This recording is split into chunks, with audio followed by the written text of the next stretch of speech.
Good morning, everybody. Afternoon, everybody. Close enough. Yes. Happy Monday on Mhm. another beautiful July week. I have a crazy story for you, Neil, and for us viewers Let's that happened go. on Let's go Friday. for it. You ready for it? Yeah.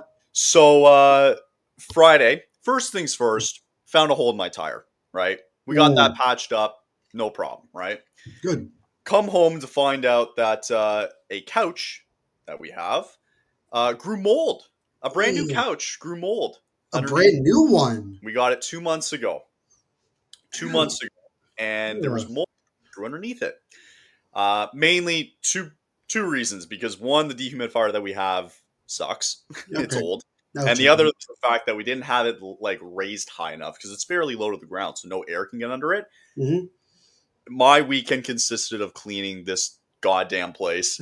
It was crazy. Oh, jeez. So I recommend that people watch out for mold because that stuff is not fun. Yeah.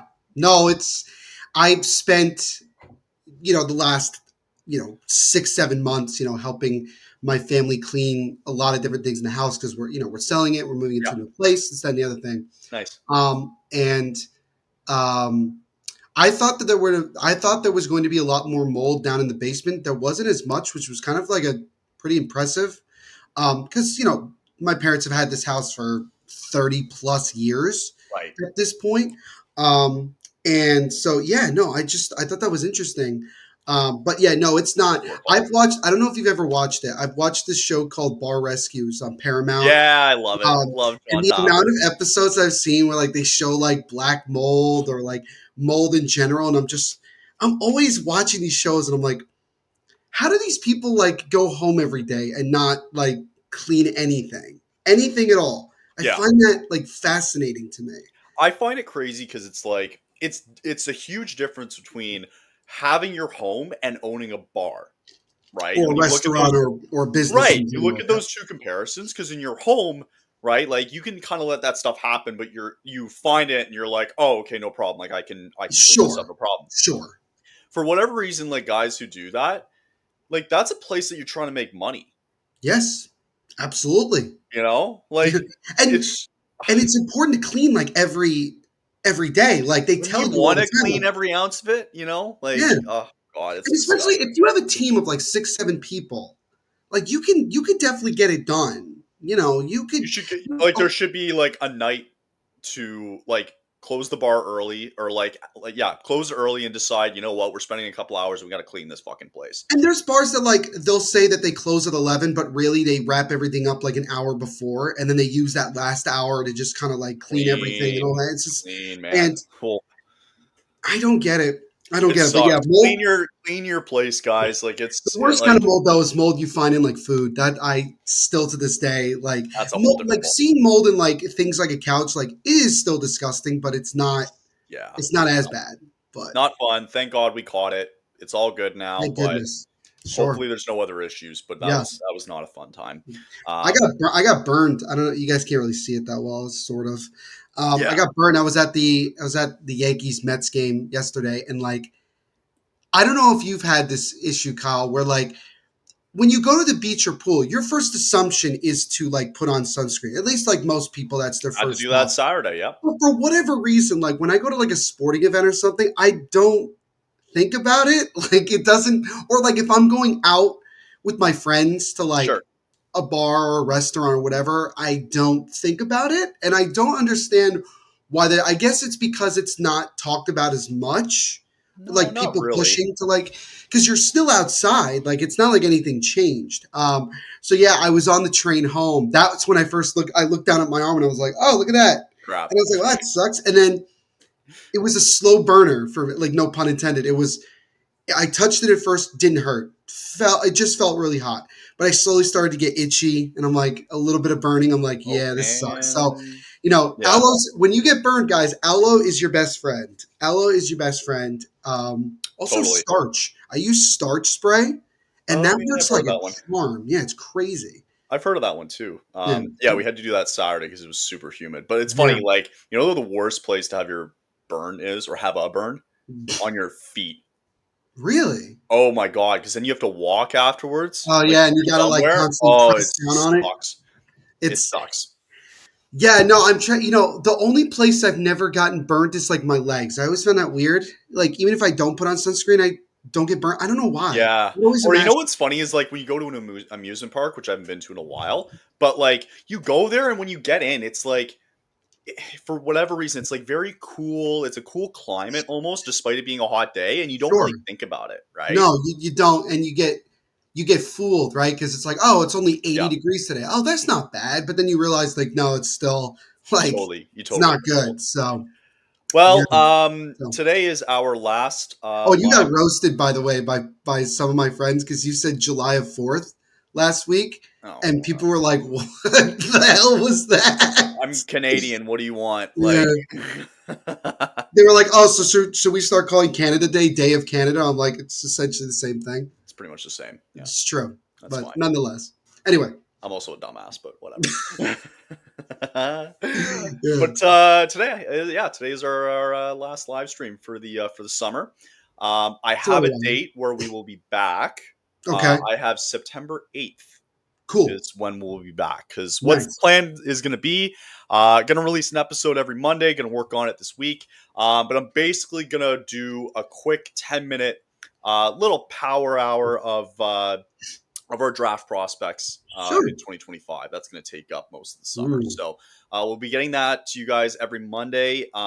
If there's anything that breaks, we'll try to get live for you if possible. We know that there's other great outlets as well too who can maybe I break also, a if certain if you're Anderson not trade. available, I could certainly jump on Yeah, real quick and just kind of get beautiful. people We'll try to see get what people. happens, but that's gonna be the Awesome. plan. This is gonna kind of be it. So let's try to milk this one out today. Why don't we? Let's make it 3 hours long, shall we? No kidding, right? Talk about our favorite moments of the season. No, we could actually do that. We could do that. Yeah, we could do that. Okay. Yeah. Let's start though. We haven't really talked about Flames free agency, considering the last time we chatted was just before free agency. Um, and a couple of signings that took place. So let's jump right into it. Mhm. Before we do, I should say there was an update here on both Anderson and Zari that just came out within the last hour. Oh, okay. So this is from Eric Francis, who's an analyst for Sportsnet for the Flames over there. Basically, with Connor Zari, expect a 2-year bridge deal coming up for the talented youngster. He can up his value following an injury-riddled season. So expect at some point that a 2-year Yeah. deal is going to come into play here for Connor Fine. Zari. And the other update so far that we have on Anderson, and we'll get into it a bit more, is the team would love to trade Anderson before the fall and avoid the risk of injury, but Conroy pledges to keep him as long as necessary to maximize the return on a highly sought righty entering his prime. So they're going to keep him until they get the right price. We do have more word on that too as well. I'll get into that a bit later, but let's start with the what we know so far. And it goes all the way back to just after Kevin Ball got his signing taken care of.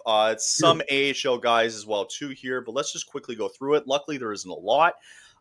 Clark Bishop, who's been a really good guy for the AHL, he actually did appear for the Flames in 2 or 3 games this year. He signs another 1-year, 2-way deal for Calgary. Joel Hanley, one of the more notable ones to begin free agency on July 1st. He re-ups at 2 years at 1.75 million. Let's start right there. Joel Hanley, 2 years, 1.75 mil. One of the bigger reasons that they wanted to keep him for 2 more years is because that line that he was with and paired up with Mackenzie Weegar last year worked really well. It was a really good shutdown pair defenseman. And for Joel Hanley, he had a really good year as well too. And if it's something that where he has another good year coming up, it might be a good bargaining chip as well too. But they've really liked him so far with Mackenzie Weegar. He earned it. He had a great year last year, and to me, you're not wasting a ton of cap space either. You're only wasting about Right. 1% of it at 1.75, and I think he actually deserved it considering the year that he had on a well-earned deal.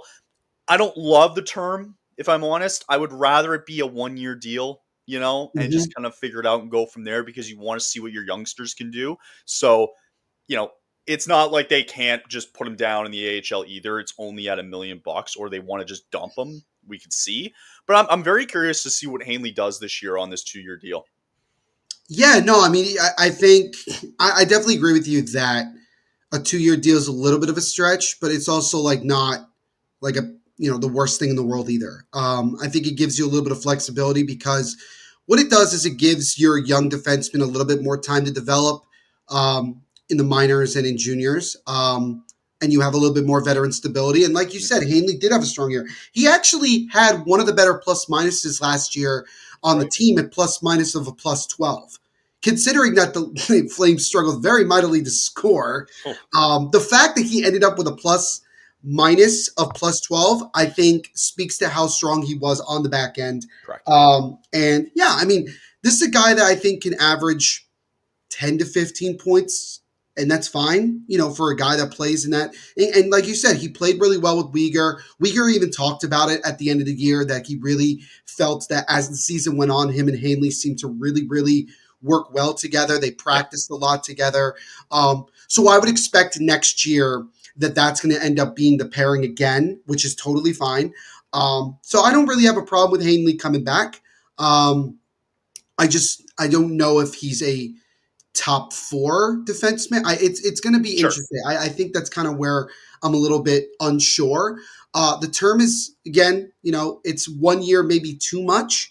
But again, it's a little less than $2 million. I'm not really That's why you panicking. can be okay with that if it's a Sure, 2-year gap, right? sure. And When you look at some of the so, other moves that teams have made with like long 4 or 5 year deals, but it's stretched out to where it's like less than 2 million. yeah, Um, it's really not that big of a deal, honestly. yeah. The For a term they use to 34-year-old scare too. people Yeah, is for a usually 34-year-old as well too, right? this is But yeah, probably his last like major contract. If we're for Hanley, I could yeah. see after these 2 years he may hang it up. Who knows? We'll see. Depending. Yeah, Yeah, and that's just one contract you're okay with letting expire. Yeah, again, I would have liked it more at 1 year. To be fair though, sure. he did earn it. Give him a lot of credit. And again, he's a guy that's not he's somebody you're not going to look at to put up points though, right? Right. That's why going into next year, so far, it's more than likely going to be Hanley with Uyghur, and then it's going to be Perek with Kevin Ball. And Assuming that's that fine. now it's going to be fascinating because it's all under the assumption that Rasmus Anderson is gone, right? Yeah, So, and I think we talked about I it believe last time you. where we said like you need to get rid of him because there's been too much noise around it, and you don't want that going into training camp, right? It's it's one of the most talked about things in the rumor mill right now, considering that we've kind of gone through the first wave of free agency. And now we kind of go into that second wave going into this week where like you don't really know what's going to happen, but then Yeah. signings are going to happen at some point. Also, by the way, here's a fun fact for you, Kyle. Do you know it took so Haley's first year in the league Mhm. was 2015, 2016. He Yes. did not score his first goal in the NHL until 2021-22 in his second year with the Dallas Stars. I mean, that's not a knock on him. It's clearly obvious he's not a, huge point He's defenseman. not at all. So, and I think and you know what? He actually had a career high this year in points and in goals and in assists. So he actually had a career year in That's Calgary last year. crazy. That's So crazy. good for him. But At 36, or 34 years of age, he's stepping up. I think what's really nice though too, and it's gonna feed well going into the year, is if there's ever an injury, but between any of the four of them, right? This is all under the Sure. assumption that Anderson's gonna be gone before we begin the season, which we're kind of Right. hoping for, right? If any one of those guys gets injured at any point, it's easy to bring up and down in the lineup, right? Like Right.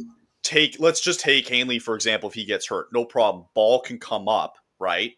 And play on that top line because both Ball and Hanley are guys who are more of that defensive defenseman where you look at Hmm. guys like Uyghur and Perek, who are guys that clearly are Yeah. more gifted offensively, right? Yes. So yeah, it's a really good mesh there of those four guys knowing exactly who they are.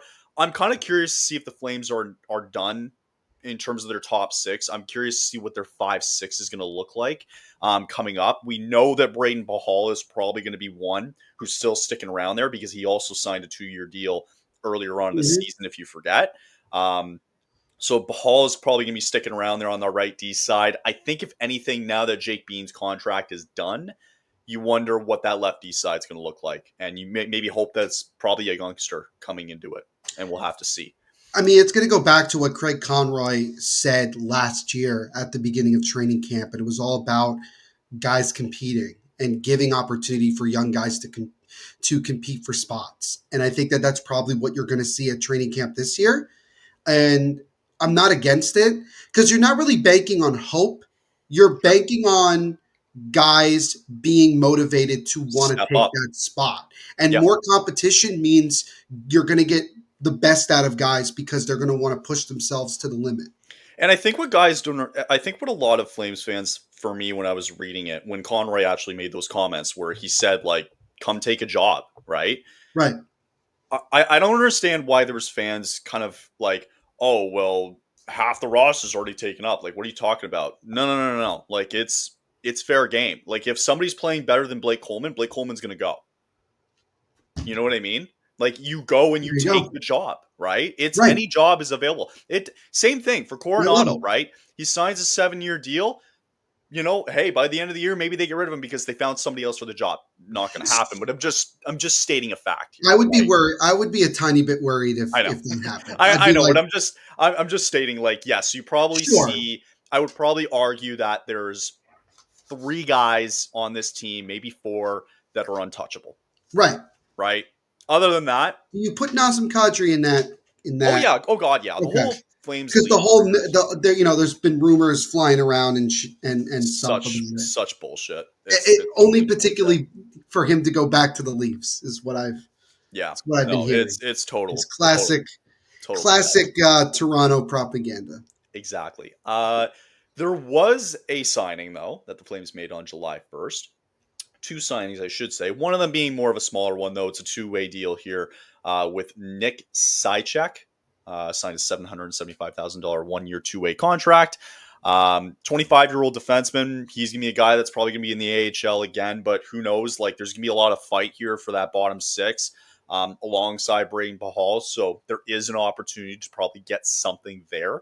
So we'll see what Nick does with that on his 1-year deal. But then the other one, maybe a little bit more significant here, is Ivan Prosvetov. I think I just said that right. Prosvetov. Hey, all right. Prosvetov, yeah. So I'm not sure if you want to bring it up on your end there, Neil, but Ivan spent last season with the Colorado Avalanche. He's a 26-year-old goaltender, and essentially what this means on a 1-year deal here at $950,000, essentially what it's going to do, it's going to put a goaltending battle now up for the backup role here between Devin Cooley and Ivan here. So Right. what were your thoughts as the Flames signed a potential backup goaltender here in Prosvetov? Well, I think what's interesting is that he's coming over from Russia. Last year, he played for CSK Moscow. Well, he played for Colorado at one point. Sorry. No. You're right. Yes, in 23-24, he actually started 11 games, had a 4-3-1 record with a 3.16 goals against average and a .895 save percentage. Now, granted, I don't want to get on him for that. I don't want Flames fans to start panicking and saying we got a sieve, because I think when I look at, like, I go down to when he played in Moscow this past year, really good numbers: 20-16-2, 2.32 goals against average, and a .920 save percentage. I think that's actually pretty decent. Essentially, what we have here is another young goaltender who is given a 1-year, let's call it prove it deal. Mm-hmm. Kind of a low risk, kind of move to see, all right, let's see if we can maybe get something out of it. And I think when you're looking, especially when you're looking for someone to be the long-term backup for Wolf, I think you're willing to, I think you can easily make those type of moves. Also, there's nothing saying that he doesn't compete for the backup job going into next year. I think he'll be there at training camp probably. I think Devin Cooley is still the front runner to be the backup, because I don't know if the Flames are interested in a veteran backup. I mean, they let Dan Vladar go, which I got to be honest, considering what Vladar got, I think you can kind of feel okay with letting Vladar walk out the door. But also, he wanted more starting time, and he did play a lot of games this year. Oh, he can definitely compete for the starting job in Philly, that's for sure. Well, there you go. And good for him that he found an opportunity. I do not blame him at all. I don't think anybody can blame him. No. I think, it's funny, I was saying really quickly that, like, Jake Allen, Dan Vladar, it was going to go one of two ways for both of them. I think Jake Allen would have ended up potentially in Philadelphia because they would have given him more money. Okay. And I think then Vladar would have ended up signing in New Jersey to be back up to Mm, Jacob Markstrom. okay. But then with Jake Allen signing before the 12 p.m., start date, start time last Tuesday, that kind of opened the doors for a lot of different things. But nonetheless, interesting signing. I'm always interested in Russian goaltenders, Kyle. I mean, they come a dime a dozen. Yep. True. Everybody gets excited and hoping to find the next, Sorokin or Shesterkin or Vasilevsky or Bobrovsky. Yeah. So yeah, I'm not against it. Totally fine with me. I mean, it's a two-way deal, and it's 900. It's less than $1 million, even if he plays in the NHL, which is totally fine. And I think what's nice too is it's a good situation for where the Flames are at goaltending wise because they want to get 60 games out of Dustin Wolf coming up, right? He said he wants to play 60. And so it's like, all right, like we can get you 50, 60 around that ballpark. Even if Provostov comes in for 10, and then 10. Cooley comes in for 10, 5, 10 games, whatever, right? Yeah. You're going to get whatever. You're going to get what you're going to get here. And you're going to see what these guys can do. 100%. The other thing to note, too, as well, is that the Flames prospect pool for goaltenders is still fairly deep as well, with Seriev down at Penn State. And then I believe it's Sabrulin, who they picked up last year at the draft. Last year at the draft. So another Russian goaltender. So I don't think they're going to be necessarily in the market a lot going forward for like a true backup goaltender because they want to see these younger guys continue to come up. And if they're able to provide good backup in case something happens with Wolf, then they have this kind of youth prospect coming through the pool here, and we'll see how it all turns out. Yeah. So, no, I like it. I think it's a good 1 year deal. You're not spending a lot of money on it. I can see something like the Flames doing this for maybe a fair amount of time. Sure. Yeah. I mean, I don't see any problem with that. I mean, a lot of the time when you get like a really top goaltender and you have a really good one, you're going to end up spending a lot less for a backup. That's just like, and you look at around the league, right? I think now Sergei Bobrovsky is going to end up having another new backup because Vitek Vanacek is now in Utah. Yep. With the Rangers, they've constantly thrown different, decent backups. I think Jonathan Quick's probably been very good the last couple of years since he's been in New York. Totally. With Sorokin, he's constantly had Varlamov behind him, not paying a whole lot. It's just kind of what it is. It's kind of like it's what to be expected when you have that, and especially with. I think we're in a tough spot nowadays, Kyle, with goaltending, where it's much harder to find consistently good goaltending. Correct. And when you have a really good goaltender, unless you're going to get a massive deal, you are much better off keeping your goaltender. The Flames with Jacob Markstrom, it was a different situation because you did have Dustin Wolf ready to go. And which is why they wanted him gone. Which is why they were willing to move on from him. So it made sense. Correct. If they didn't have Dustin Wolf, I would have a tough time believing that. I would believe that Markstrom would still be in Calgary right now. Yeah, with a year left on his deal. Yeah, I think they would. And we might be talking about, is he going to get moved at the deadline? Is that the other thing? Like conversation, correct? Because they had Wolf in the pipeline. Yeah. Right. So that's the way I look at it. Yeah, it's going to be fascinating to see what happens. I'm just curious to see what's going to happen at camp here between Cooley and Provostov here. So I'm excited, though. He's a 26-year-old. We'll see if he can prove it. It's only a 1-year deal, so we'll see what happens. And that's the type of stuff you're going to see from the Flames goaltending or backup goaltending we're going to see in the future. So now let's get to probably the most talked about re-signing here for the Flames here. Over the past couple of days or so. It was Morgan Frost here, 2 years at $4.375 million in cap hit. Now, what people were not happy about is this now allows, with this re-signing, it allows Morgan Frost to now walk into free agency as a UFA rather than another RFA type deal. So 2 years, $4.375 million. I think it's funny. I'm almost in the same spotlight here with Joel. I don't mind Morgan being here. I didn't mind being here. I want him here for one full season, right? Yeah. Full training camp. Which we're gonna get at least that. You're gonna get a full training camp with him now instead of getting him back in February, right? Yep. You're gonna get him. You're gonna get him. Coming up here, you get a full training camp with him. You get a full preseason with him. but Yeah, regardless, you're going to get a full season with him. So I don't mind it. And if it was a 1 year deal, I would be okay with that too, because I know there's tons of second line centermen, especially with what the free agency class looks like next year, that you can go get. So again, I'm really not crazy about the term. I don't like the fact that it's 2 years, to be honest with you. Mind you, it ends right before the Flames begin their new season under the new building, the new stadium, yep, which is nice. Um, I don't like that it's 2 years. It does end before that. The money I don't have a problem with because they have all the cap space in the world to give sure, out. So you want to give this kind of a prove it kind of chance for Morgan. Great. If he has a good year, maybe it's a bargaining chip next year. It might be, right? We'll have to see how it all plays out. It could be a yeah, bargaining chip. But again, 26-year-old centerman, he's going to get second line minutes again. Didn't finish that great of a year since he came over to Calgary. He had 3 goals and 12 assists. So it wasn't that great of a stretch. But again, it's tough to kind of find your footing under a new regime, under a new system, especially with him being in Philly for his entire career. So right. your thoughts on Frost's 2 year extension? I mean, I agree with you. I think that 2 years. I think what it tells me is this: first and foremost, we're dealing with Darren Ferris, and everybody in the league knows how Oh God. difficult it is to deal with Darren Ferris in general. In general, I believe, if I'm not mistaken, Darren Ferris is also Mitch Marner's agent. Yes, Yes, maybe. he is correct. Yes. Yep. So there you go. There you go. Like it's hard. It's really like so. I think what I look at it. This is how I look at it from Morgan Frost's perspective. I think that Frost. I don't know if he's fully like down to be in Calgary long term.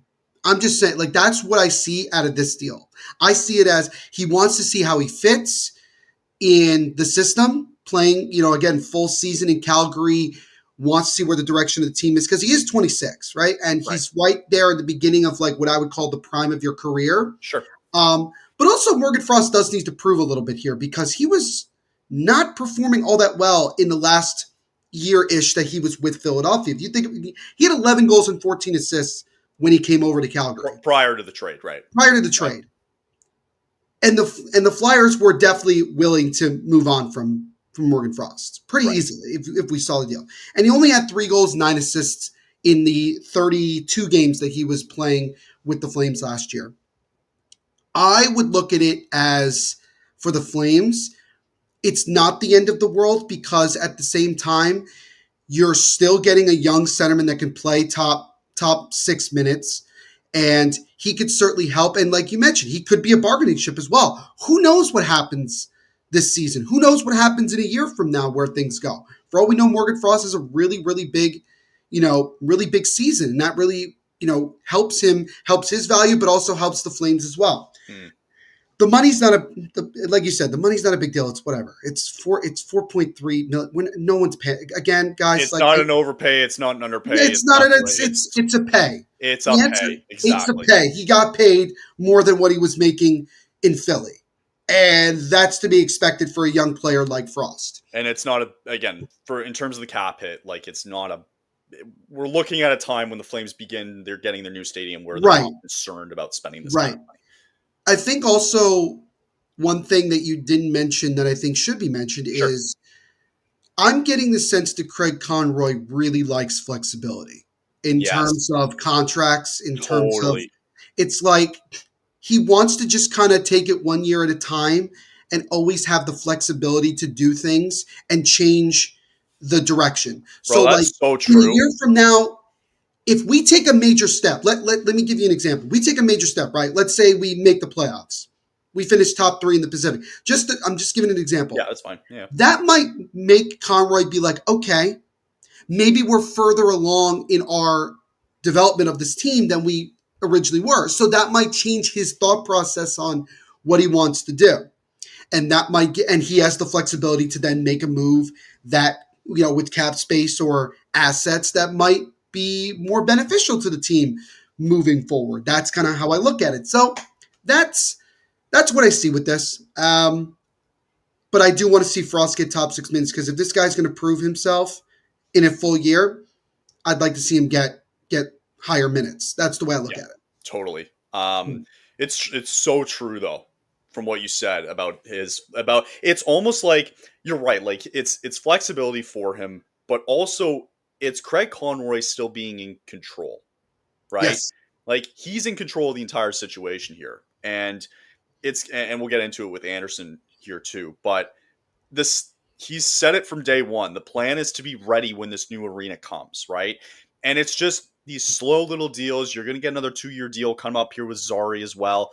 It's a very slow process, right? I think it's different though with Zari, if I may. I don't mean to interrupt you again. I think Yeah, it's let's talk just about it. that with Zari, he's coming off of an injury, but when he was on the ice, as we saw, the kid's very productive.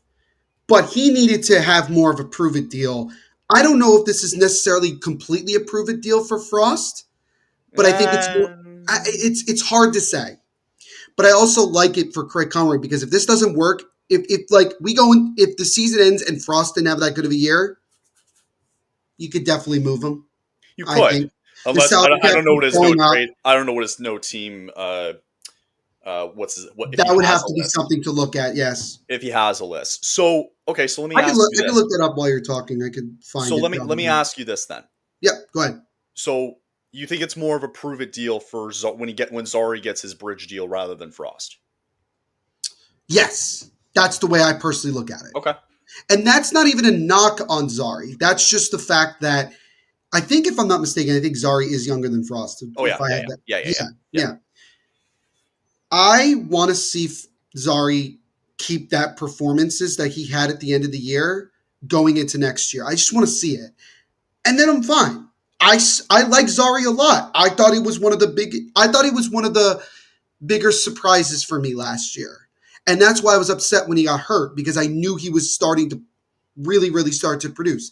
Right. Um, for Frost, it's still a prove it deal for me, but if I'm being honest, I look at it more like he's trying to prove himself to not just the Flames, but to the league itself that this is a talented kid. For Zari, I think it's more, I think the conversation with Craig Conroy is this. We think you're a very good player. We want you to be here. We want to give you a bridge deal because we want to give you that motivation to take your game to another level. Right. That's how I see it. And I If that think makes like sense. and I think at some point when you look at a guy like Morgan Frost, like you are who you are at the end of the Sure. day, right? Sure. And Frost, in my eyes, will never be, unless he goes bananas next season, he's never going to be more than a 1C. Or, sorry, more than a 2C. My mistake. More than a 2C, Yeah. right? At some point as a player, you just are who you are. It doesn't mean you're not going to have a good Sure. career year coming up, right? Yeah. But I think I think I agree in the sense that that's where I see Frost's ceiling. And with Zari, there's been times where you look at him play and you're like, God damn, this kid could be on the first line, right? But it's It's been good. very roller coaster-ish. The injuries haven't really helped. So it's Sure. going to be a bigger year for him, and they want to see where they can really slot him. Ideally, I kind of like him on that, if they can find a way to get him on that second line with Frost and possibly Coronado. But we'll see how it all plays out. Sure.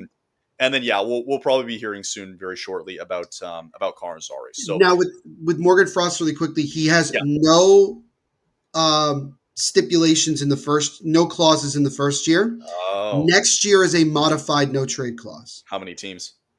Let's double check. Like eight, six or Uh, eight, 18. eight team. So Mm. this is why it's So important. that's fascinating, It is actually. very fast. That's exactly my point. Mm. My point is this: that kicks in July 1st Next season. of next year. Yep. So essentially, what we have here, Kyle, if we think about it, he kind of signed a 1 year deal with the Flames, where both parties are going to see where things go. And in a year, the Flames may say, we could move Morgan Frost and get X, Y, and Z before that modified no trade clause kicks in. Also, the Flames know who the 8 teams are. The Like, we know. problem, well, the problem is going to be that if Frost doesn't have a good year, right? Are you willing to just get rid of him for essentially scraps? You Right. know what I mean? Yep. Before the Sure. modified no trade clause comes in. Sure. It's that's interesting to watch, and it might be interesting to see what Zari's contract looks like too, if it is a 2-year deal as well. So, I'm going to guess, my guess, by the way, is like 2 years at 2.5 per year. I think it'll be more. No, it'll be more than that. You think it'll be Yeah. more? Oh yeah. Okay. Yeah. Yeah. It'll be around. It'll be close to. It'll be around 3. I think Okay. around that would be my So guess. like Yeah. 2 by 6 is what we might be looking. Okay. Okay. That's kind of how I see it. Yeah. I could be wrong. Okay. We're gonna jump off, by the way, and then he's gonna sign. Oh, I know. Calling it right now. He's It gonna always sign. But happens. It yep. always happens. Yeah. So, more news from Rasmus Anderson. Wonderful. Oh, and look who's involved again. So Oh, way. apparently, the Golden Knights are back even after signing Mitch Marner recently to that 8-year deal. Apparently, they're still pushing very hard. And thank you to Flames Nation, by the way, for publishing this article. Apparently, the Golden Knights are back in the conversation and they're not done. DeForia. So we've already. The stupid thing is that we've already talked about this. We literally talked about it last week, right? We spent like 40 minutes talking about it. Yes. So I don't want to spend 40 minutes talking about it again. No. But again, it's what assets do the Golden Knights now have? Because Nicholas Waugh, we actually mentioned his name last week if it was going to be part of a package, but he's now gone. So It sucks. it sucks, but yeah, like if this is if this is the route we're going down, right, and Anderson's going to sign there long term, the conversation has to begin with Pavel Dorofeyev. it has to. Right? Like, I don't think there's any other way around it, right? No, you're absolutely right. We don't want, for Conroy and crew, no more draft picks. They've already got Vegas's first round pick next year, which is not going to be low because now they have Mitch Marner and he's going to put up another stupid. Imagine they just have like imagine if they just like capitulate and we get like a top 10 pick. Can you imagine? Oh my God. That would be heaven. That would be heaven. But one can dream. So again, it starts with Dorofeyev and the conversation rolls from there. I don't want to hear anybody else's name being thrown out there. I don't even want to hear Jack Eichel's name because you're only getting 1 year out of him, and it's not going to happen anyway because he has a full no move, so it makes absolutely no sense to do it. But it's not going to be Barbashev either because apparently Kelly McCrimmon said a couple days ago he apparently spoke to Barbashev, Hurdle, and William Karlsson and said that they have no intention of moving any of them. So the question then becomes, what else? I'm not doing a 1-for-1. I'm very sorry. That's not what I'm here for. And to mention it here too, of course the Knights could always offer first round picks in the future years, namely 2026. That it doesn't seem appealing. No. We don't care about that anymore, right? We don't care. So it's exactly. So what happens in the article here that they bring up? Boom, Pavel Dorofeyev at 24 him with years Kadri old. would be very fun, in my opinion. That's where the conversation, and so Flames Nation agrees that that's where we literally talked about it beginning of Monday last week, where we said that's where the conversation begins, and that's exactly where it needs to be. The winger had 35 goals and 52 points, right? So I don't even care, like, at that point, if it's a 1-for-1. You know? You would be content with that? Personally? Yes. Yep, I would. Even if it comes with an extension? For a Dorofeyev, well, for Dorofeyev, he's got an RFA. This is a year coming up for him, actually, because he's going to be an RFA next year. It's true. So I think it would have to, I hate this. I hate this because we have to have, no disrespect to Flames Nation, because I get it. You have to write this article. Yeah. But I feel bad that they had to write this article. Because it's tough. It's tough. I don't feel bad. I think it's tough. Look at this part. It said, that said, the night, like if you look at the very bottom here, it says, that said, the Knights wouldn't be thrilled to trade their breakout star and probably wouldn't even consider it. Then that's the end of this conversation. I'm very sorry because you have nothing else. And again, the Golden Knights are trying to do what they did with Noah Hannafin. Right. And that is not even forced, but like try to get the Flames to give up one of your top defensemen for, no disrespect, very little to nothing. And don't forget, they mentioned it here too, where you want the Knights to fall off coming up, even after getting Mitch Marner. You wouldn't want to give them another weapon in Anderson because you want them to be bad next year because you have their first round pick. And you have to, and so that's where I'm looking at it like, it has to be, if you're Craig Conroy and you keep getting calls from Kelly McCrimmon, you start every phone call with Diaforev or nothing. Or you get we're starting there. And I'm very sorry. It starts there, and I actually, now that I'm thinking about it more, it would probably have to be a pretty big package, right? Because again, especially if we're in the offseason, if this is an offseason move, Yes, You have time to do this and work it out. and the Knights are coming back to this, right? They're coming Here's what back they're to doing. Anderson. Yes, So they don't, because and the Flames. who's gonna replace Petrangelo on the back end? Well, that's what I mean. Like Theodore might be the only guy. But he's a lefty. He's a left-handed Well, there defenseman. you go. Or You want to stick him on the Noah right side? Hannafin. Noah Hannafin. Right. So I think it's Nick Hague. I think what's nice though, if you really think about it, the Flames hold the cards here in a potential deal with the They have Knights. full control over They this. have absolutely They full can do whatever control. they They want. don't have to do this, right? Yeah. It'd be a dick move. I remember they talked about it the other day on I believe it was on Flames Nation, I think. I can't remember what it Mhm. was. But they were like, why don't you sign Anderson to an extension and then trade him? Oh, I could do that. They could, but like you can't. You can't do that, right? You can't do that. Because then Anderson would immediately say, okay, well, my first year here, like, because I guess he doesn't have, well, he still has that modified no trade list, but he's locked down long term. But he's also like, the problem is, I think Anderson isn't there been a report that said like he would only sign long term with Vegas? Did I hear that right? Yeah. But at this rate, he won't, like, at this rate, with the way the noise has been carried out, like, he's not going to sign long term in Calgary. I don't think Anderson is like necessarily like, I don't think he hates Calgary management or anything like that. I think it's more of like, you have to come to him and you have to be honest with him and say, look, if Vegas gave us a good offer, we do it. But they're not budging. And so it's like you got to work with us a little bit here to But try don't to forget, find. this is going to be the only time in Anderson's career where he's going to have this type of decision in free agency, right? Sure. That's huge, Yeah. right? It's going to be it's the only time. If anybody has control in this situation, it is Anderson at the end of the day. Sure. It doesn't matter, right? And I think what's unfortunate for any other team that has interest in Anderson Yep. is that if that report is truly true that he would only sign an extension in Vegas, why would you call Calgary?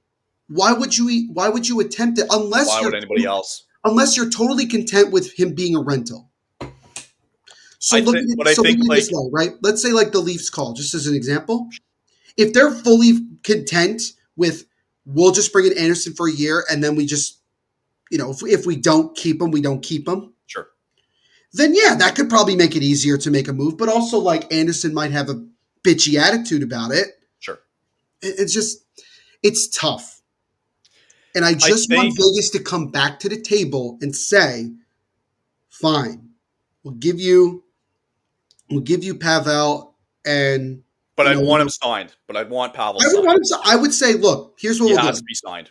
Can't do 1 year. Now, do you think Vegas would want it the other way as well with Anderson? Do you think that they would? I imagine that would probably be something discussed, like, oh, both guys are signed and then they get moved, kind of thing. I think it would still cost Vegas more. I agree. Two like, firsts. I think for Pavel, I would only take draft picks if we can use them as assets. Maybe, you know what I mean? I would take Pavel, but I think I'd be okay if they was a sign and trade, and that's where the conversation started here with Dorofiev, is around like a 4 or 5 year extension. I'd be okay with that. 5.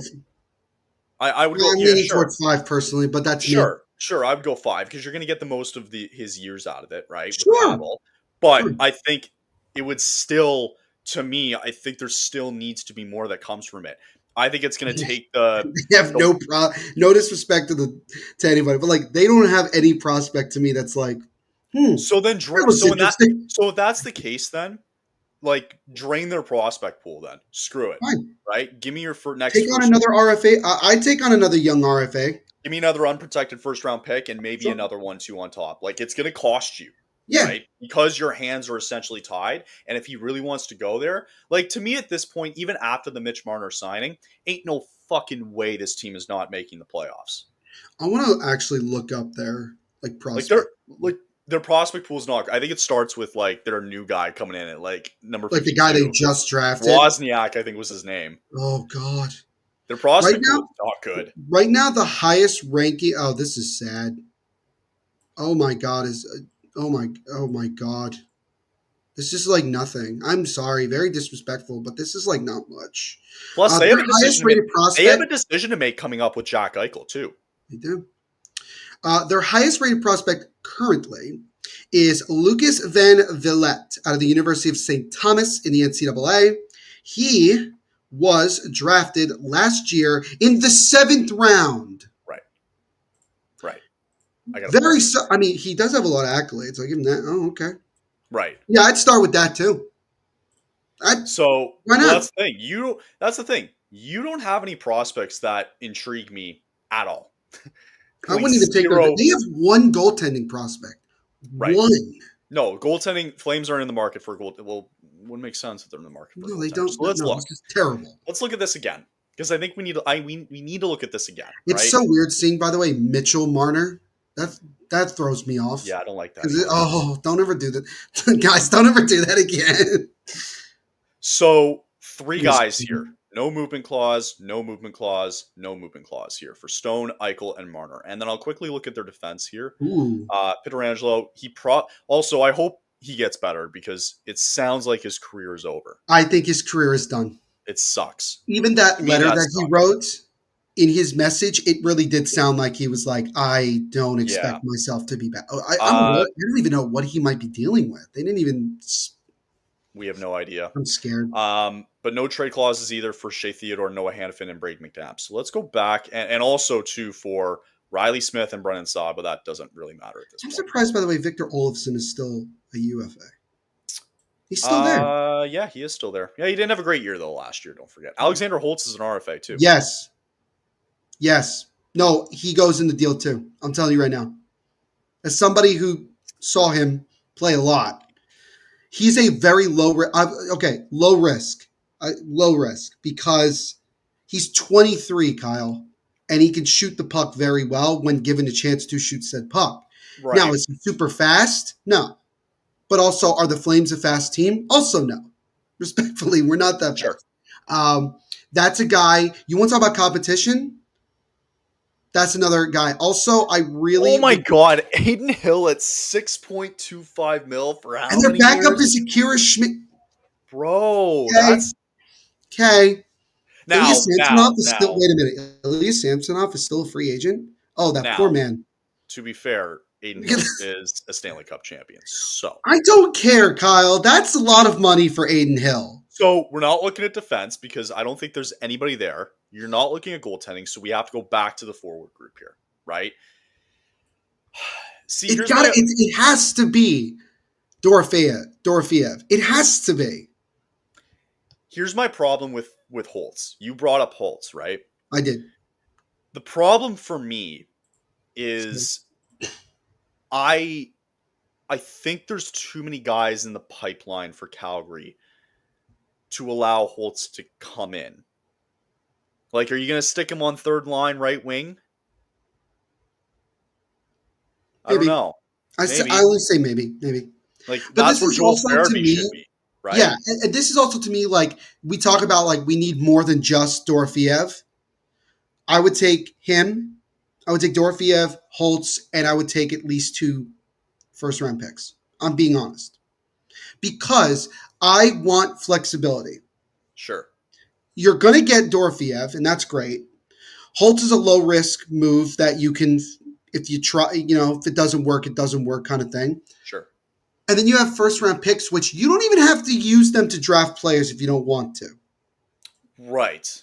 That's does it say anywhere here about first-round picks coming up? Oh, God. Yeah, this is their non-roster forwards. We don't even know any of these guys What does that even mean? What does that actually mean? I don't know. Oh, my God. Let me go back up here. Hold on. Give me Zach Whitecloud. Draft picks. Here we go.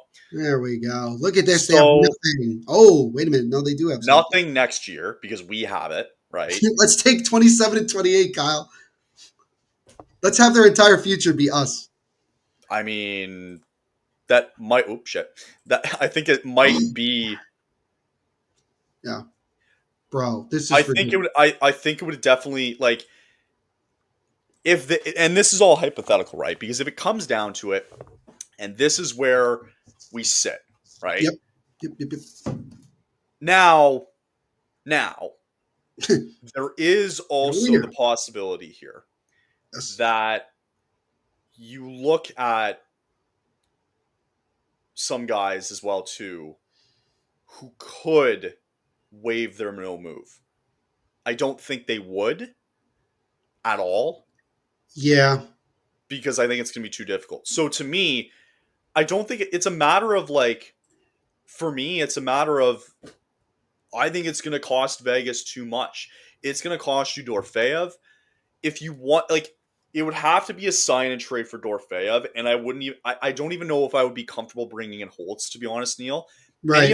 Any other situation, I feel like you're absolutely right because you have Coronado as your second line right wing. You would bring in Dorofiev, right?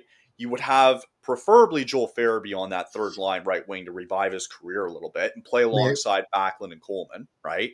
Mm-hmm. So I I don't know where Holtz fits into the conversation. You know what I mean? That's my Yeah. problem. Yeah. No. And I mean, it might be he could be involved in the deal as like a filler, just kind of like to make something work. But also, he is an RFA, Yeah, so I mean, it would just kind of be like, what would you sign him to, kind of thing. But again, the yeah, Flames have cap, and it's not really something they're concerned about. for sure. Um, I'm not sure. I'm really not sure where the conversation goes after Dorofiev because I don't know. Like we we probably don't want more first round draft picks yeah. from If this Vegas. was last year, I think I would be leaning more towards draft picks, and I would be more okay with it. Sure, But you don't want to make the same move that you made with Noah Hannafin. And I think that's honestly what Vegas is hoping for. they're That not going to get that Calgary though.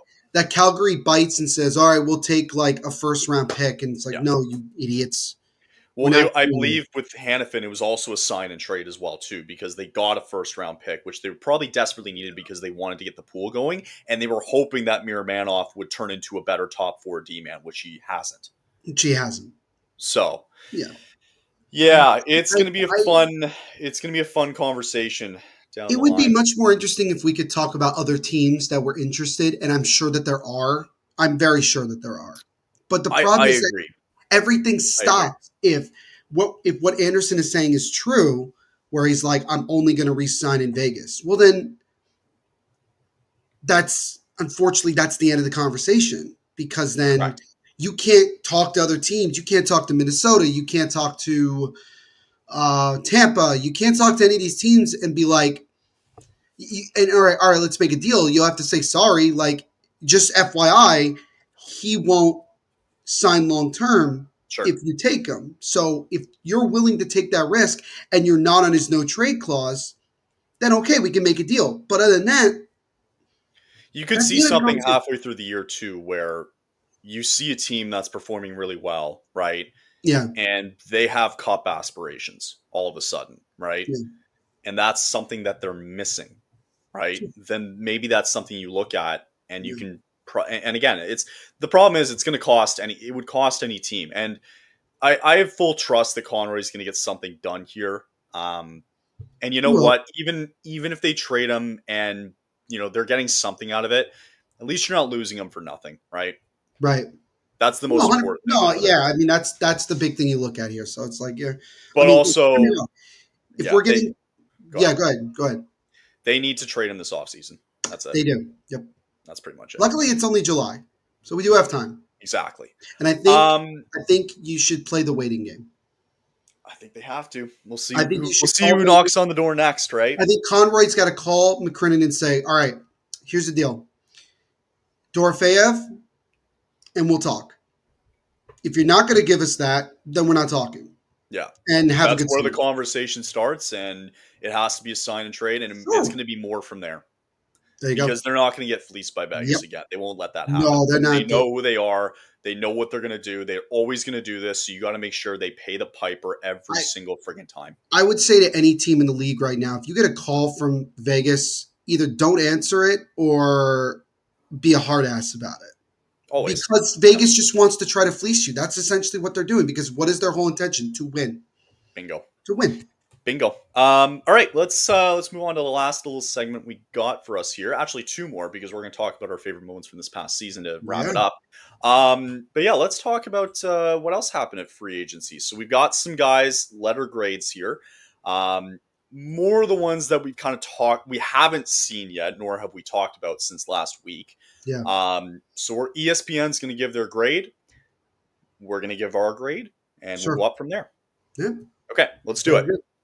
Number one, Patrick Kane. They give him a nice 1 year deal, 1 year 3 million deal. AAV. They give him a B.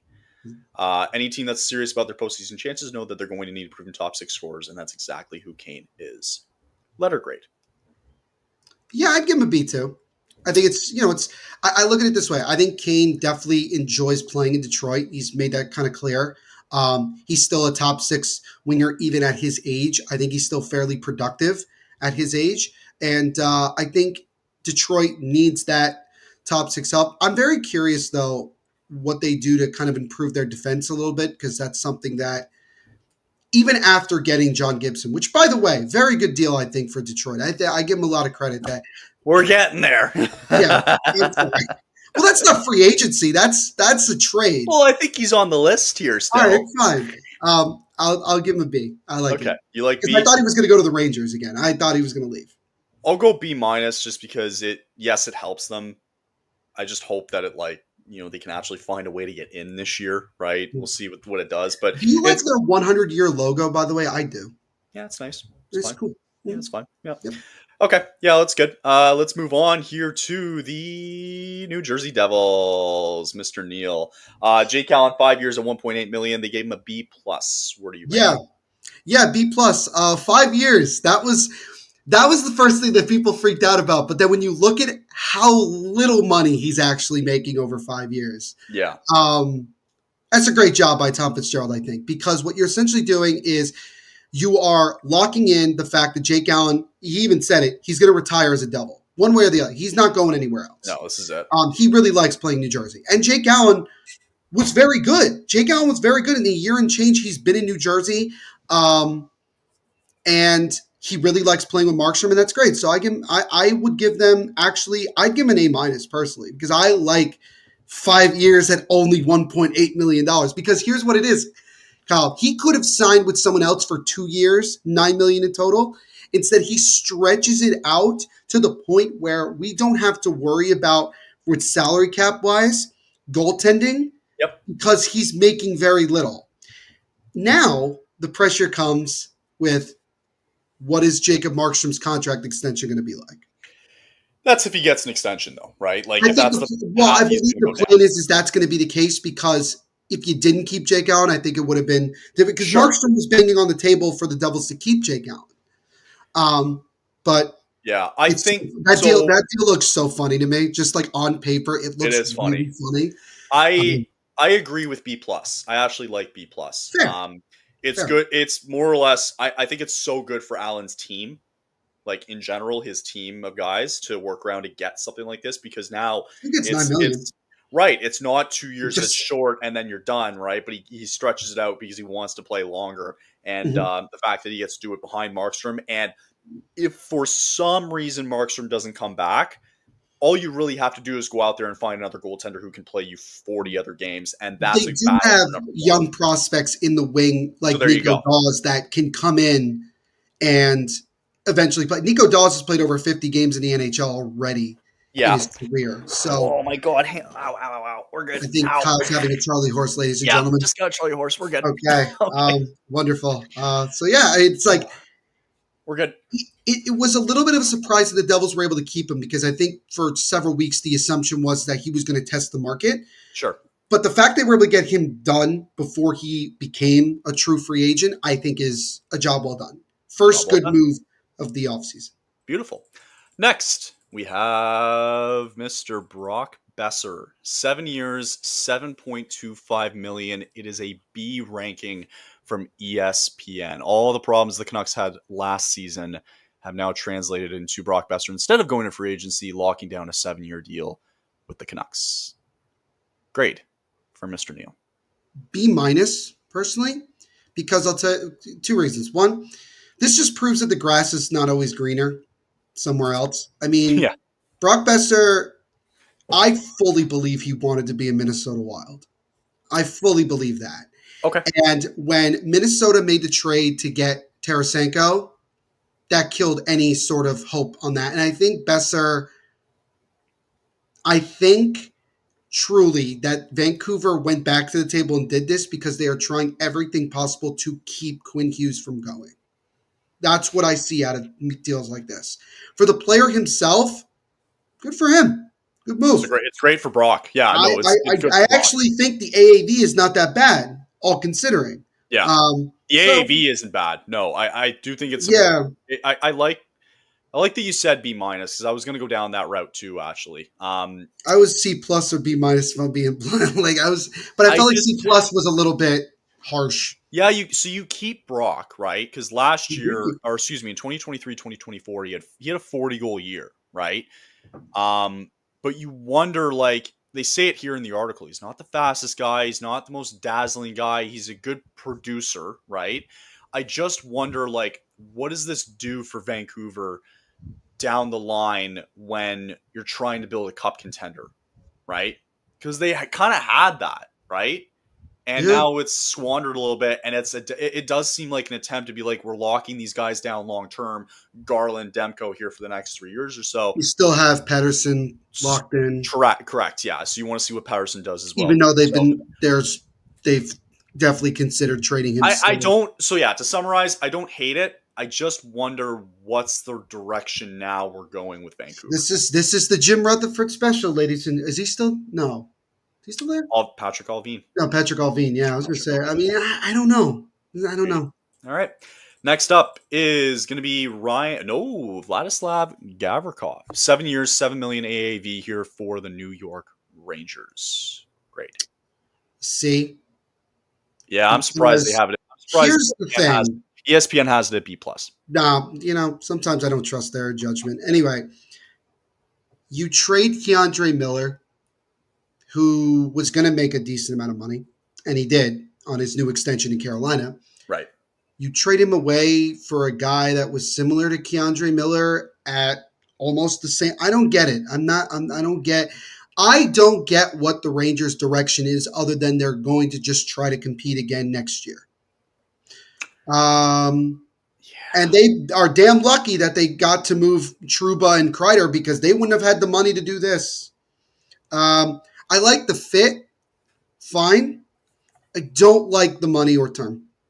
But I'm in the same boat. Yeah, I have that. And I agree with this first statement. That is an early birthday present for Adam Fox because his value just went up.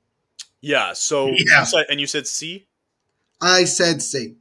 I'd go C plus. I agree. I don't like the term and I don't like the money, but the fit is what helps. Yeah. That's about it. That's all I'm going to give them. I mean, it's an improvement over Ryan Lindgren. It's an improvement over Lindgren. Yep. I'd say that, which, by the way, that's another deal. If it comes up, we'll talk about it. Don't like the term. I think the the money might be okay down the line, but you just wonder, like, is this the type of player that's going to continue to keep it up as time goes on? But it's great for Gavrikov, though. Don't forget. Oh, yeah. He made bank. Yeah. He made money on this. It was good for him. So, okay. And look what Ken Holland did to replace him. Yeah, that's right. Okay. I jumped the gun a little bit early, but it is Ryan Lindgren here for the Seattle Kraken. 4 years, 4.5 mil. ESPN has him at a B. C minus.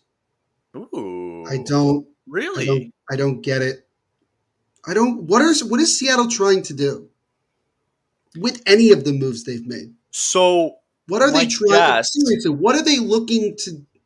I mean, it just seems like they're trying. Like, so here, I've seen in past free agencies, like it didn't work out there with who's the guy they just traded Veleno for. Oh yeah, they bought him out. Oh, they bought him out. Right. Veleno just got bought out. Yeah. Veleno got bought out. Right. That didn't work. No, didn't work at all for Chicago. But what move have they made that actually worked out? Oh, Capo Caco. Caco, which he still isn't signed yet, by the way. He's still an RFA. Right, but it's kind of like they're just signing guys who, for the sake of doing it. Maybe, I don't know. That's what I feel like they did last year. No, they got Montour, which was fine because Montour actually was very good. Stevenson, that's gonna hurt. That's gonna hurt that's moving gonna forward. really hurt. Here's the thing with Lindgren. He's not a bad player. The problem is that this man gets hurt every single year because he blocks so many shots. And yeah, their penalty kill might be better next year, but they lack scoring, Kyle. They lack scoring and they lack goaltending. Yeah. And so I think they could have put their money elsewhere. that's why I gave him a C minus because I'm like, I don't get it. I'll go C plus. To Fair. be honest, I agree. They need other areas to help. Like you've got Montour up there. I think there's just other areas where you need to address. Yeah, and I think you need to complement some of your younger guys up front. So I'll go C plus on that. Okay. Absolutely. All right. Moving on. We have Nate Schmidt heading to Utah. He gets his little payday after winning the cup at 3 years, $3.5 million at a B plus rating here from ESPN. I'd stick with B plus. First and foremost, I kind of like what Utah's done this offseason, except maybe trading Michelli, which I feel like they really didn't have to do that. But, they did it. Nonetheless, they are definitely preparing for something other than getting Peterka. Sure. And that's just my thought. And maybe that'll be next year's free agency. But their defense definitely got a little bit better with adding Nate Schmidt. It's the cup tax, whatever you want to call it. Or as they say here, call it the Florida effect. Cup tax. Yeah. And, he's a really solid shutdown defenseman.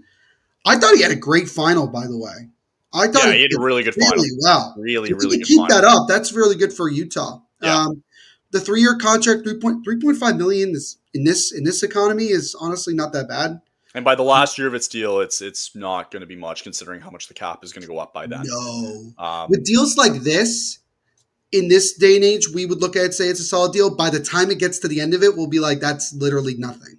It's nothing. And even if he falls off, it's not going to cost them a lot, and they're okay to just let him walk. Right? It's fine. So I would I'll stick with B plus. I'm with it. I like it. Yeah, I like the direction. I think a Utah team that did give up a lot of goals this year. I think it definitely helps on the back end. So yeah, they need it. I don't think it's a ton of money, and I would probably I'll go B.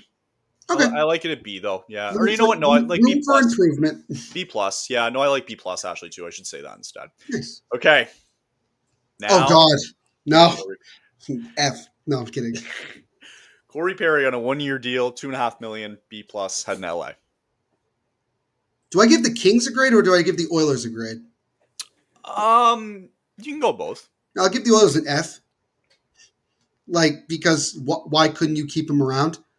Well, because Corey saw that LA was going to give him more money than Edmonton was going to give him.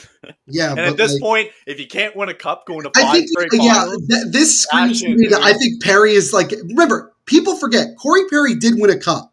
Yeah, it's not like he's not going to walk away and be like, "Oh, I never won." Yes, it was in 2007. I recognize. Still won. Who cares? But this man, so for LA, B plus is fine. But why are you giving Corey Perry? Okay, so here's the stupid why thing, why are the Kings doing any of the moves that they made? Forget just Corey. Look at we did on the back end. What is going on? They're giving Corey. So he had 19 goals. He had 30 points in 81 games. He actually had a pretty good year last year because he fucking played with McDavid. That's true. And Draisaitl at some point. That's true. And now Zach Hyman. Now he's going to play with Fiala. Quentin Byfield. Yay. You can't stick him on the fourth line. You got to stick him up there. Paying him that he better be playing higher minutes. I don't know what this does for LA amongst the other signings that they had. I think Cody Cece's in here. We'll get into that. Cody Cece. I like D plus here. I don't get why they needed Corey. I don't get it. And clearly he cashed in and they were willing to give him the money. So good for them. Terrible. All right. Moving on here. We have the Anaheim Ducks. Michael Granlund, 3 years, $7 million AAV. They gave him a C plus ranking. I'm giving them a C minus because here's the thing. Granlund is a good player. What is Anaheim trying to do? If there's anything if there's any teams looking to try what they're doing, it's Anaheim. I don't know what Look, they have the cap to do things like this. I mean, first and foremost, like, what is, like, I still don't get why Pat Verbeek made the deals he made with the Rangers. I'm still again. perplexed by. Again, good for Granlund. Good Like, for Granlund. great for Granlund. Yes. I guess he doesn't care that much about winning at this point. Is he a $7 million player? No. No, he's not. Respectfully, no. But he's not. I mean, how old is he now? Is he in his 30s? Between San Jose and Dallas last year, he had 22 goals and 44 assists. He was very good in the playoffs. And he was fine in the playoffs.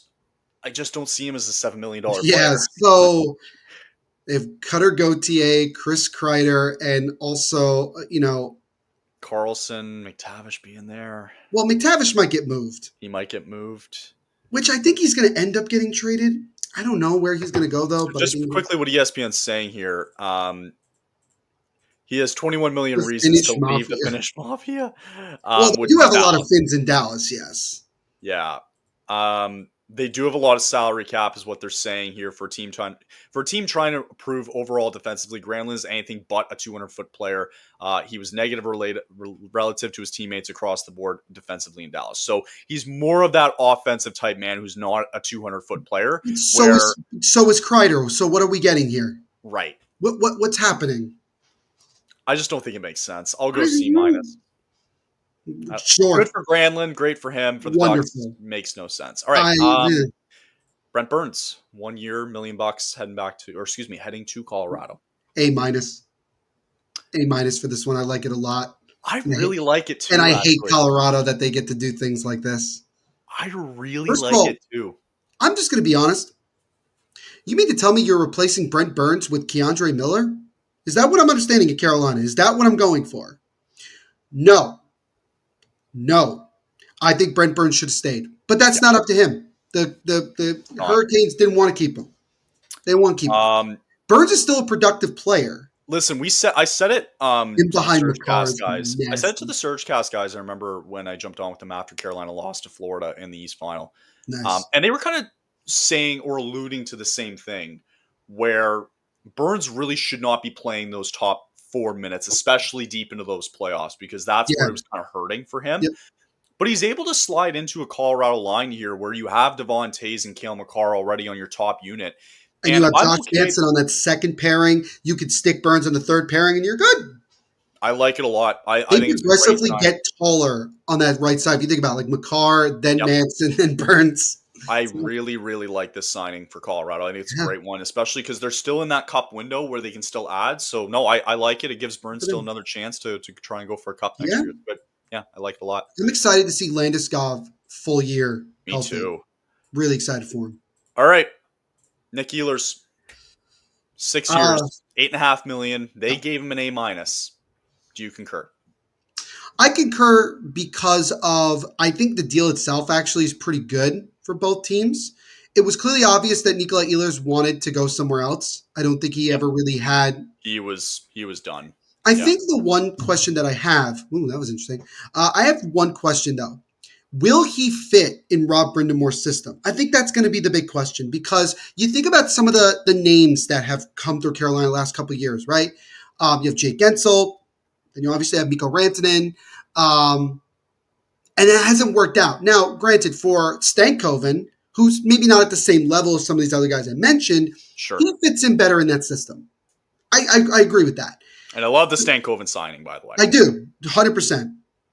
I think for the Hurricanes, I think what's refreshing is that they finally got a top flight scoring winger long term, and that's, I think that's great.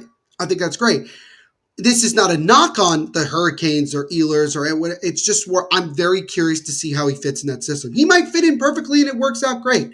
He may also not. I don't know. So we'll see. But the Hurricanes needed to do this. They wanted to get Mitch Marner.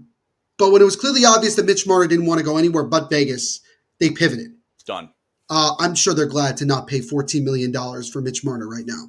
Well, 12 mil was. Or 12. Well, that was the Hurricanes reportedly were willing to offer said $14 million. Sure. But I think for the Hurricanes, I agree, A minus, and that could be bumped up to an A if he fits into that system. and I hate it. So For the Devils' perspective, I hate that. So I'm gonna. Yeah. Here's such a weird Mm. thing. Cal's going with like a D. No, I like it's weird. Go I'm for it. giving it an A minus too. Okay. But here's my problem. The term's great, the money's great, the signing itself is great. No problem with it. Carolina needed it, absolutely. Does it make them better in the playoffs with the path that they have to still go through if it happens to be Hmm. Florida again? If they have to go through Florida again, I think the same thing happens because you're losing size, right? You lost. We You, just talked about it. you You're lost losing Burns in Burns. I mean, size. you did add size with Keandre. Keandre Miller's Sure, a big guy, in his own right. sure. Florida pretty much wiped the floor with Carolina there, right? They I beat. think Carolina's a cup final team. If it wasn't for Florida, I don't know. Maybe the You know Leafs would they're be the favorites right now, the betting favorites. yeah, Carolina, it's the Carolina, isn't it? Yeah. once again, I just these people wonder. really like Carolina. I just wonder. And who knows with goaltending coming up, and maybe they fix that. I don't know. Everything about it is great. I just think about the playoffs where you need to be successful, right? And you do have some of these Eastern Conference teams catching up slightly, right? I just wonder, is it going to be enough? And we're going Yeah, to find no, I out. think that's a fair question. And I think that's we're fair. going to find out. We're going to find Do out. they? I think the big thing is, do they have depth? Yeah, that's They going to be added to that score. Look, don't get me wrong. that's The it. moves for Ehlers needed to be done, in my opinion. Yes, I'm going to look It's down just that, more. is there more coming? I don't know. Sure. Just a couple more to throw at you here. Marchand, they gave him a B plus. That should be illegal. I love Things that like this should be illegal. I love that they gave him. I love that they gave him 6 years. How funny is that? So he retires in Florida. Who cares? Exactly. Bouchard. We didn't talk about this one here. Bouchard, 10.5 mil. Apparently, Is this Carolina a was prove willing it to. deal? Well, apparently Carolina was willing to offer sheet him if it went that far at 9.5 mil, and Edmonton had to make sure that they kept him because they valued him that way, and that's why they gave him 10.5. I hate how this is an A. I don't like how this is an A for ESPN. Like, you don't agree, or do you I don't agree agree? at all. I don't agree at all. I don't agree at all. I think I would give them a B for this one because 10.5 over 4 years is a lot. And also, here's the thing. Which Where kicks is in this year. But where does I know the salary cap's going up, but where does the money for Connor McDavid come from? What are they going to pull out of their rear ends to keep him? Yeah. Also, fuck them for getting Andrew Mangiapane. That was great. Screw that. That's I hope they beat the crap out of him next year.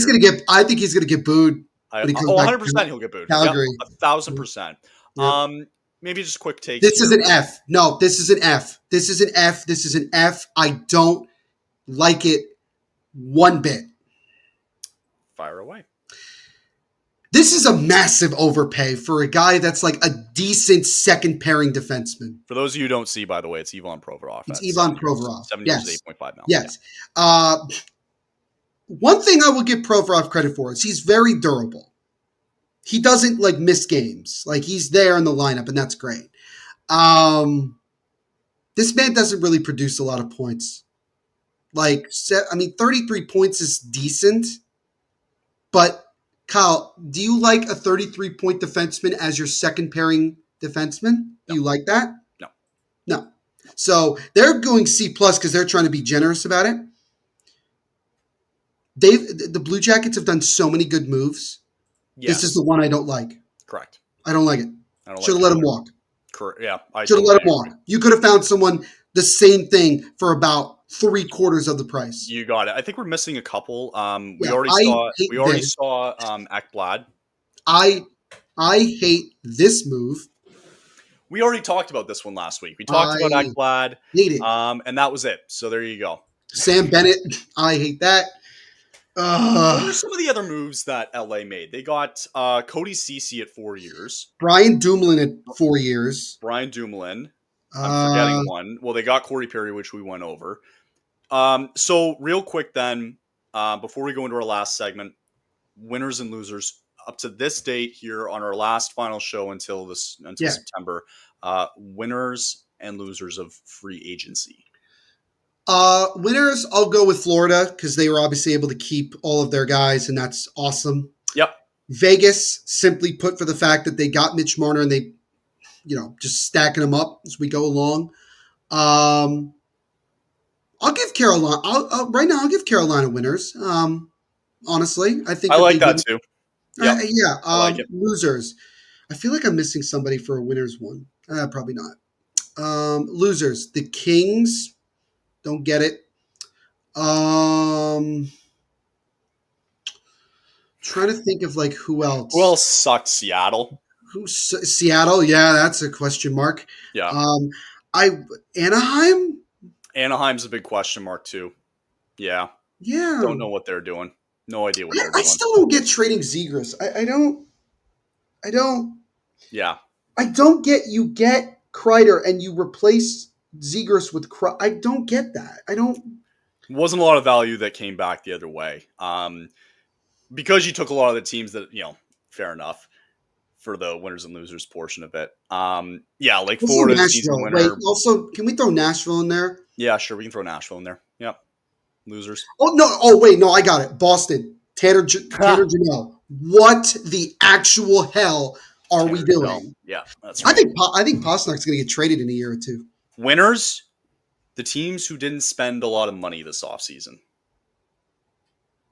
I would throw Calgary in there. I could throw the Devils in there right now. Devils could go in there. The Devils got Evgeny Dadonov, Kyle, for $1 million. This dude scored 20 goals last year. Yeah, for a year, right?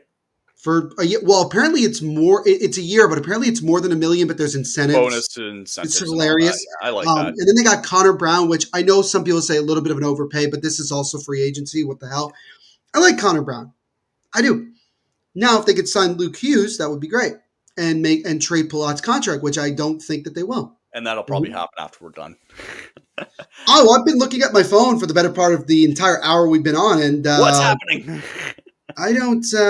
No update from Frege? Nothing from the Frege? Nothing. I heard the BS. I don't know if you saw the BS report from NHL. I think it's called NHL Rumor. What's Which it called? One? NHL Rumor Bot. It's not a bot. It's something else. Anyway, the point is that someone said, "Oh yeah, a lot of trades coming this week." I'm like, "Yeah, we said that before the draft, and nothing happened." So I don't believe I'm not falling for this. No, I don't believe it until I see it again. Right? Let me see it, and then we can talk. Yeah, but definitely winners for a couple of winners who didn't spend a lot here at free agency. I thought I liked Utah. Actually, Utah made some nice moves. I like Utah too. Yeah, Utah. Utah made some nice moves. Utah made some nice moves, but maybe they're trying to clear some cap, or we're trying to spend as little too. Yeah. In order to get ready for next season, because there's going to be some teams ready to pounce, San Jose too. Oh, San Jose! I wouldn't. San Jose's weird. I would like to put them in. They're in the middle because they got Orlov. Middle because I like picking up Nick Leddy off waivers. Yeah, I like that. They brought in Orlov, which I know a lot of people were oh, someone's going to overpay. The Sharks didn't even overpay to get Orlov. And I like it because I think overall what the Sharks are trying to do is progressively get better. Yep. I think that's essentially what they're doing. And they're going to get there. They're going to get there. I think give it another year or two, they're going to be a really, really fun team to watch. Makes that Pacific Division that much more interesting, doesn't it? Imagine. I'm not even trying to.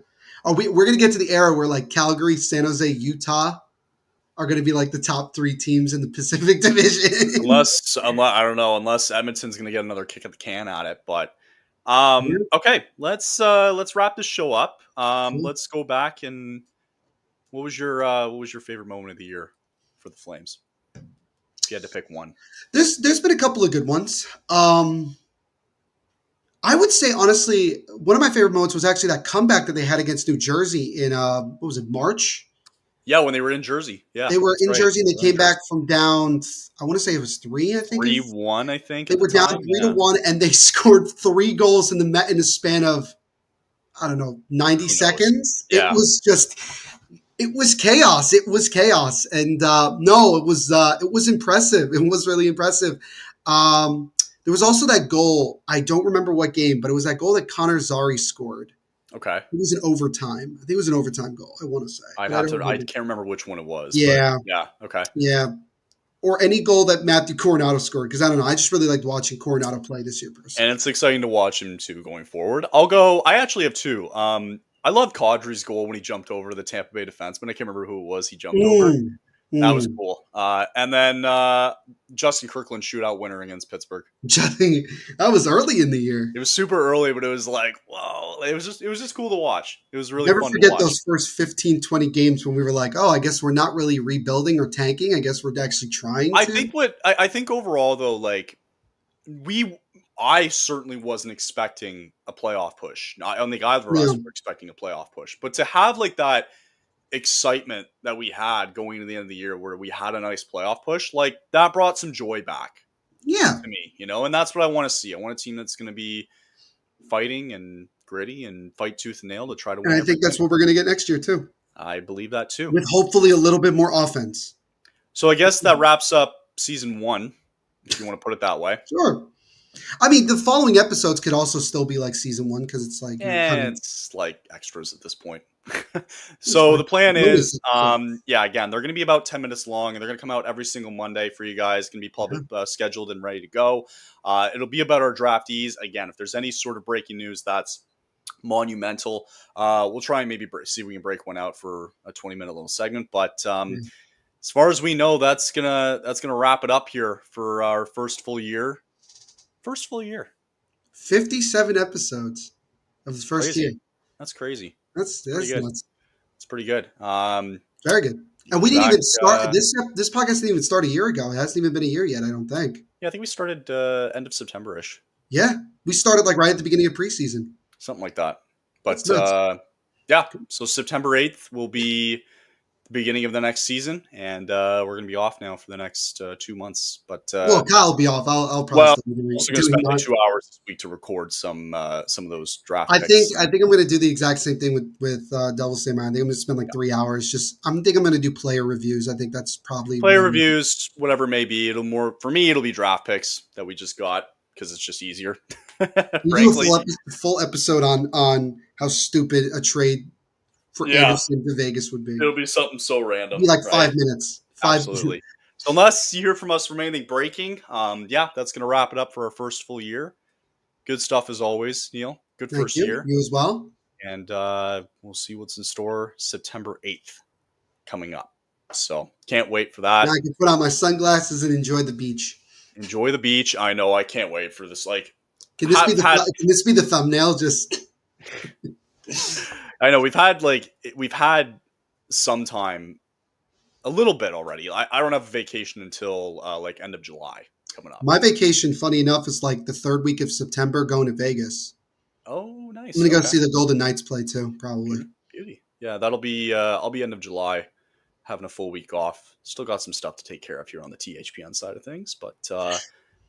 Also, shout out to CBJ Subjectively for rejoining. Yeah, they're coming back. Yeah, I heard about that. Absolutely love those guys. They are phenomenal people. Heard that about a month ago.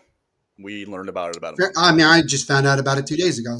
But that's me. Yeah. Also, shout out to our intern who has been nothing short of killing it with. He's been great. Social media posts, the articles. He's great. So he's it's funny because he's got a full-time gig too. And he's been doing this just whenever. I just told him whenever he can, like, you don't have to rush things. And no, he's been doing great. And I'm going to help him a little bit this summer as well too, just with some little side things. But yeah, he's been doing great. And we're kind of just we're pretty much reloading here coming into July. We are reloading. A lot of new shows coming up.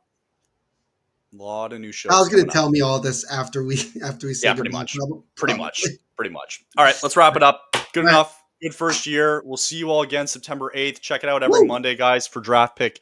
I think I'm going to get a jersey by the start of next year, just so I can like wear it and feel like I'm kind of part of it. Because you have obviously that jersey. I want to feel more. Which is blank.